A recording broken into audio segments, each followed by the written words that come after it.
PDP, which is one of the largest and perhaps the oldest political party in this republic, is clearly targeted for destruction. It's a matter of time. There are internal mercenaries in the PDP that have been hired, paid, or otherwise motivated to destroy the party. So the party is on its way to the grave. Okay? And it's most unfortunate because His Excellency, the former Vice President, was explaining how politicians came together, essentially, put aside their differences to drive away the military. Most of these politicians ended up in the PDP. So the PDP actually represented the best of our politicians that fought for restoration of democracy. Forget those that make the most noise. Malam Rufai speaking at the National Conference on Strengthening Democracy in Nigeria. The event held in Abuja, it attracted prominent Nigerian politicians from diverse parties, not just the opposition, including the APC. P2B was there. Atiku Abubakar, who just returned to Nigeria, also attended. The missing part in this video, published by African Center for Leadership, Strategy and Development, is where he made it very clear for the first time in the public that he is in direct communication with P2B. Rufai, while criticizing the APC, started by saying, "I no longer recognize the APC. No party organ has met in 2 years. No caucus, no NEC, nothing. You don't even know if it is a one-man show. It's a zero-man show. You cannot afford to have illiterates, semi-illiterates, and cunning people as your leaders. This is why we end up with the poor leadership we have today. The problems that led to the creation of the APC remain unresolved, but I no longer believe the APC is interested in addressing them. The distance between me and the party is widening. There are internal mercenaries in the PDP, hired and motivated to destroy the party. The Labour Party is also facing similar issues. P2B himself told me, "I don't know what's happening in the party I contested with. There seems to be a deliberate project to destroy opposition parties. This is dangerous. For those of us who lived half our lives under military rule, we know what it is. We don't want a military rule, but we also don't want civilians behaving like the military in their barbarica and suits.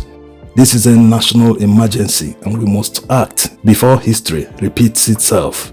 A politician's ambition must, and I repeat, must never supersede the interests of your nation.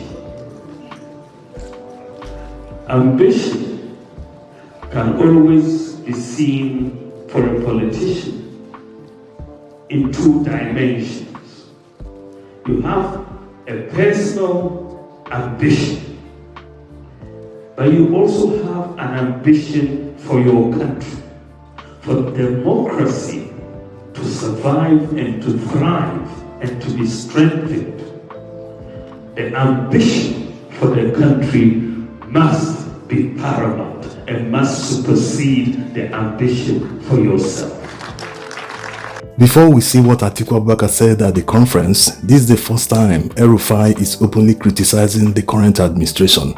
He not only criticized the way they are running the Nigerian economy, but also the way they are running the party affairs, that it is now a one-man show. So the line is drawn. He has confirmed the rumors that they are working to establish a coalition party that all the opposition parties will run under, abandoning Labour Party and PDP, the 2 main opposition parties. And that party seems to be the SDP. This photo was released a few days ago when they had meeting.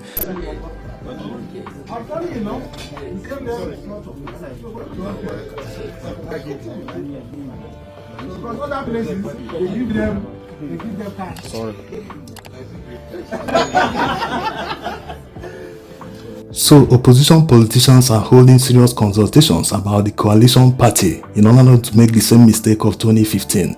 Because the coalition that brought APC to power in 2015 is the reason Nigerians find themselves in this situation today.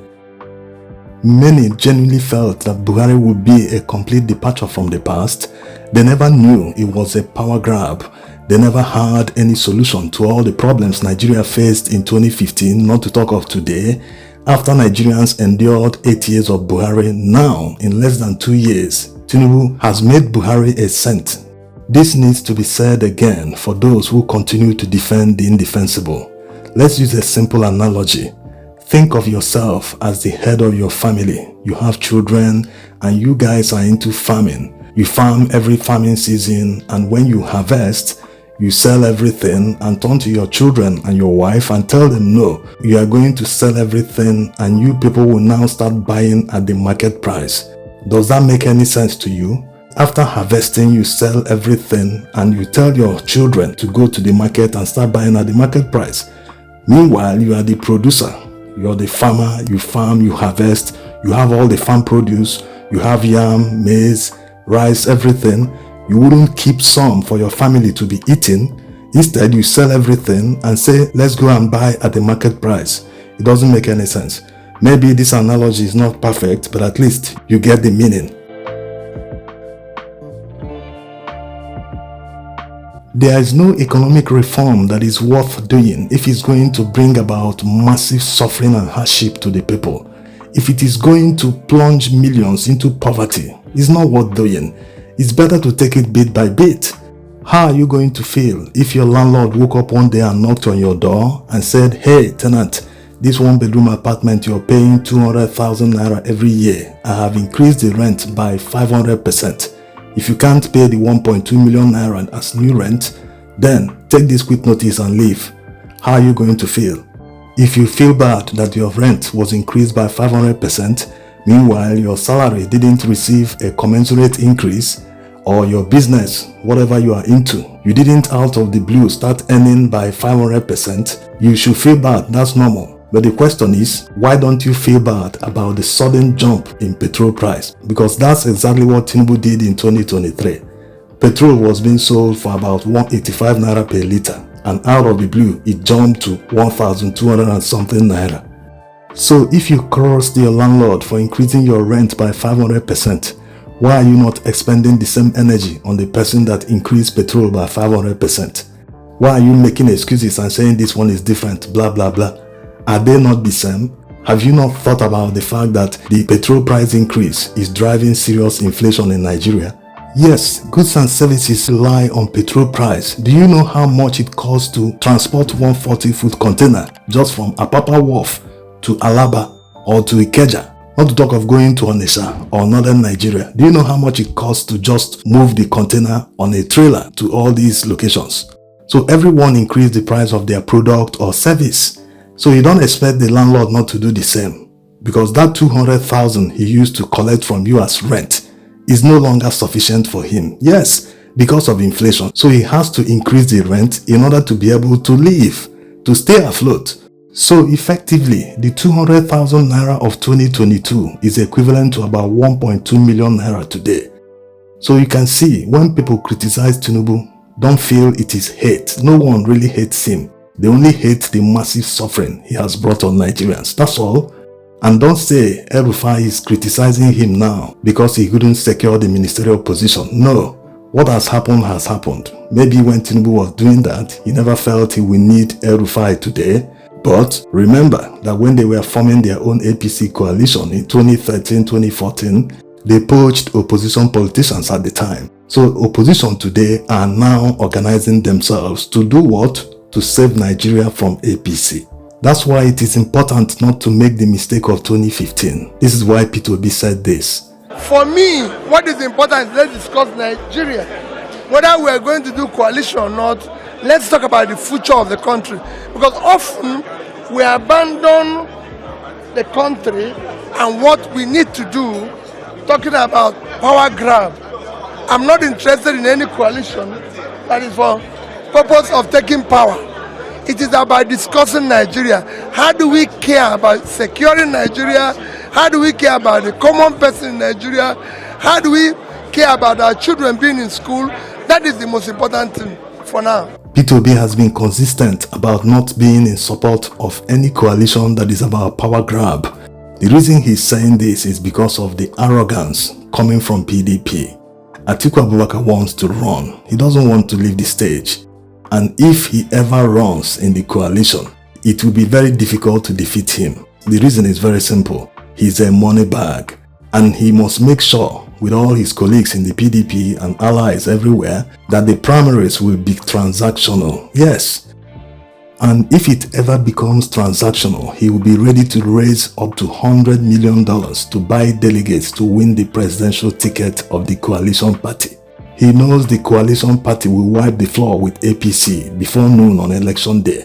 Forget about the fears of many people about rigging. When we get there, we'll cross the bridge. So this is the main reason P2B left PDP. He will not go back to the same thing that made him to leave his party. So that's the problem here. Once it becomes transactional, not that he cannot compete, but does it really make any sense? Why not use the money for better things? There's a lot of suffering in Nigeria and you are giving a few people millions of dollars just to vote for you. This is the major problem of Nigerian politics. When a politician can spend millions of dollars just to buy a presidential ticket, how much is the salary of a president for 4 years? Is it up to $1 million? I was in the forefront together with the late Shehu Yaradua. Basically, main objective was, look, we got to send the military out of governance. Of course, we were played around by the military several times. We formed political parties. They will dissolve them, and then eventually we ended up with 2 political parties set up by the military themselves, the SDP and NRC.